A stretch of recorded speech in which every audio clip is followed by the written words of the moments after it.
Hi, welcome to episode 17 of You Started It. My name is Daniel Fernandes. Would it be really funny if I did the entire podcast in this voice? Welcome, guys. Have a seat. I'm just sending an important email. Give me a second. I don't care if you're a Nigerian prince. I don't need $4 million even though fuel prices are going through the roof.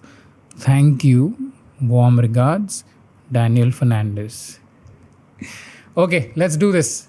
So last week's episode received a lot of love. I'm really happy you liked it. It was a very sensitive topic and it was imperative that the tonality was correct. I received so many emails and messages from people all over the world. So thank you for your kind words. I'm sorry I could not respond to all of them individually because there was just so many of them. But I want you to know that I've read all your messages and emails and I appreciate everything that you have said. I also want to give a shout out to everyone who has paid for the podcast this season. Some of you are either really generous or super rich. In whichever case, I think we should be friends. Okay, I'm going to quickly give you some show updates. For those of you who don't know, I perform every weekend, Friday to Sunday, on Zoom, and these shows are a lot of fun. I definitely recommend you catch one of them whenever you can. From the looks of things, there won't be gigs at comedy clubs at least till the end of the year. I hope I'm wrong about this, but until then, if you want to watch some live comedy from the comfort of your living room, bedroom, or toilet, I'm your guy. Right? What I wanted to do with my live shows is give the audience more to choose from. Which is why I've put together 3 different shows on rotation. Daniel Fernandes Hotbox is a crowd work show. Daniel Fernandes Jokes from the Vault is a stand-up show. And this week, I want to announce my 3rd show, which is You Started It Live. That's right. I'm doing a live version of the podcast, which will not be released on YouTube. It will be exclusively for the people who are attending the show. It's going to be a lot of fun. Obviously, tickets are in the description below. Get them now. Also, I'm doing my first US Zoom show. Details again in the description. So if you're living in America right now or Canada, whichever is better, or even Mexico, and if you want to watch me live, check out the ticket link in the description. I'm going to make money in dollars. Yes. Yay. So there's a really cool thing that's been happening with my Zoom shows though. After every show, I do a short meet and greet where I talk to the fans for a bit. And then I don't end the call. I just make somebody else the host and I bounce. So people who are on the call, if they want to hang back and chat with each other, they can do that. And they've been doing so much of it that some of these after parties have lasted for as long as 9 hours. Dude, these guys have made friends with each other. They have a WhatsApp group and now they're investing in property together. It's crazy, dude. Anything can happen at my shows. Who knows who you will meet? If you're single and lonely right now and looking for your one true love, buy tickets to my shows. Okay, I want to show you guys something hilarious. Okay, the Times of India published a news story with this headline: Man kills estranged wife in Bengaluru, mom-in-law in Kolkata shoots self. Now, this story is true. Okay, this actually happened. A guy named Amit Agarwal flew to Bangalore, killed his estranged wife Shilpi, and then flew to Kolkata to kill his mother-in-law and then killed himself. But the picture in the paper is of another Amit and Shilpi Agarwal. So basically, some intern at TOI ran a name search on Facebook and pulled up the first hit and just took the photo from this dude's profile and ran the story with it. This is a national newspaper, guys. This is the largest newspaper in circulation in the country, if I'm not mistaken. So then Amit and Shilpi, whose photos were used, had to put out a video on Facebook explaining that they were fine and that no harm had come to them. I think he was too polite about it. He should have just gone, hey guys, in case you've read this story on Times of India, I just want to clarify that this isn't about me, okay? I haven't done this. I'm not saying I haven't thought about killing my wife and mother-in-law. I mean, who hasn't, okay? This lockdown makes you do strange things. Anyway, I just want to give a shout out to everyone and say that I am not a killer. Also, Why the fuck are you reading the Times of India? Actually, no, that's not what I would have done. If this had to happen to me, I would not bother correcting anyone. I would just let people assume that this happened. And I would let people think that I've killed my wife and my mother-in-law and then myself and just chilled. Because as it is, there's a lockdown going on in most parts of the country. So nobody would really bother to check, And then a few months later, I just call my friend and go, hey man, I'm in hell right now. Can you hear me? The network's a little bad. I just wanted to let you know that I killed my wife and my mother-in-law and then I shot myself because they were constantly bickering, dude.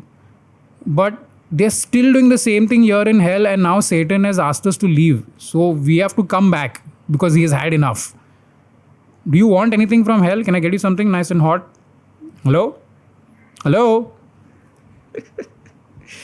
I hope these two sue the Times of India. I think they can make a lot of money out of this, and then they can fly from Bangalore to Calcutta n number of times, I love how bizarre this year keeps getting. You could publish anything as news and people would just be like, yeah, it's 2020, it's quite possible. Baba Ramdev announced that Patanjali Research Institute has produced an Ayurvedic cure for COVID-19 and will supposedly be available for 545 rupees from next month. Then, the Ministry of Ayush, which by the way has nothing to do with Ayushman Khurrana, told Baba Ramdev to shut the fuck up and not sell this shit because their claims are not scientifically backed. Let's look at a couple of things here, okay? Ayush is an acronym for Ayurveda, Yoga, Naturopathy, Unani, Siddha, and Homeopathy, and their job revolves around development, research, and propagation of alternative medicine in India. They have apparently faced a lot of criticism for the way they operate. Among other things, they've been accused of launching drugs with insufficient testing and clinical trials. So basically, the ministry that does not have the best reputation when it comes to medicine has told Baba Ramdev, इतना चूतिया नहीं बना सकता है public को, थोड़ा control में रहे. And I was reading up on this, and Baba Ramdev claims that he has conducted clinical trials on 280 COVID-19 patients. 280. Dude, I did trial shows of shadows for a total of 880 people before I went on tour. And even I don't have the balls to claim that I can cure mental illness, okay? My show will offer you some perspective at best. Shadows, by the way, is streaming on my YouTube channel. In case you haven't watched it, go check it out. And then I did some more reading, and it turns out that Coronil is basically just a medicine that boosts your immunity, and they are selling it and marketing it as a cure for the virus. You have to give Baba Ramdev props for trying, okay? Because 3 things sell really well in India: sex, violence, and stupidity. And Baba Ramdev is an expert in 2 of these things. Which is why he's shirtless all the time, okay? Because first he wants to turn you on, and then he wants to exploit your stupidity to sell you leaves. It works, I guess. I don't know. I mean, if I took my t-shirt off, I suppose this podcast would get more views, Should I try? And just when you thought this story couldn't get any crazier, Patanjali fans, yes, that's a thing. They defended Coronil on social media, and a bunch of these guys tweeted. Have a look at one of these tweets. When foreign MNC Dettol said it kills 99.99% of germs, liberals said, wow. When foreign MNC Fair and Lovely said it makes you fair within a week, liberals said, wow. But when Swadeshi Patanjali said Coronil cures COVID-19, liberals are questioning it. When will this mentality stop? Yes, guys. When will this mentality of questioning a cure for a global pandemic stop? Hey, stupid person who tweeted this, Fair and Lovely claims to lighten your skin. It is a product that preys on your insecurities and your inability to love yourself for who you are and what you look like. Coronil claims to cure a virus that could potentially kill you. Do you really want to take that chance? Maybe you should. Let us know how that works out for you. Okay, maybe we might read about it in the Times of India a couple of months later. Who knows? Oh, speaking of Fair and Lovely, HUL, Hindustan Unilever, which is the parent company of the brand, has announced that they are dropping the word fair from the brand name. So I think they will no longer claim to make you fair in 7 days. Now they'll just make you lovely. By the way, I forgot to tell you guys this. I keep getting a lot of messages and comments from people who have watched the podcast saying that I should be Prime Minister. And I find that so hilarious because I am not qualified to be the Prime Minister of this country. Okay. Because, first of all, I don't have a 56-inch chest. My chest is 35 or 40 inches at best. Okay. Secondly, I'm educated. I have an actual degree. It's an MBA in advertising, not an MBA in entire business. And thirdly, I just know that if I were Prime Minister of this country, I'd make really stupid decisions. Okay, I would just like probably do an 8 p.m. address to the nation where I'd go, friends, tonight after 12 o'clock, marijuana will be legal. Baba Ramdev will burn Patanjali to the ground. So, I went to the petrol pump yesterday, okay, to fill fuel in my car, and I was in for a massive shock. And I couldn't believe what I saw. There was no queue there. Usually, there are at least 3 to 4 cars ahead of me, but there just wasn't anyone at the pump. I was the only guy there, and I just breezed in and breezed out so fast, and it felt really good. I was like, yeah, okay, the country is finally changing for the better and stuff like that. Okay, sorry, I can't do this with a straight face. The reason why the petrol pump was empty was because fuel prices have been hiked for 18 consecutive days. Okay, petrol in Mumbai now costs 86 rupees 70 paise a liter, and diesel costs 77 rupees 76 paise a liter. Dude, when I started driving at the age of 18, I remember petrol was 30 rupees a liter. 30! These numbers are crazy. In Delhi, diesel has become more expensive than petrol. Like, this has never happened before. Diesel has always been cheaper than petrol. Diesel and petrol are like brothers, okay? But petrol has always been the cool one. Like, if I were to give these brothers a hypothetical name, I would say that petrol is Mukesh and diesel is Anil. Mukesh has always been the cool one, and now today, Anil is the cool one.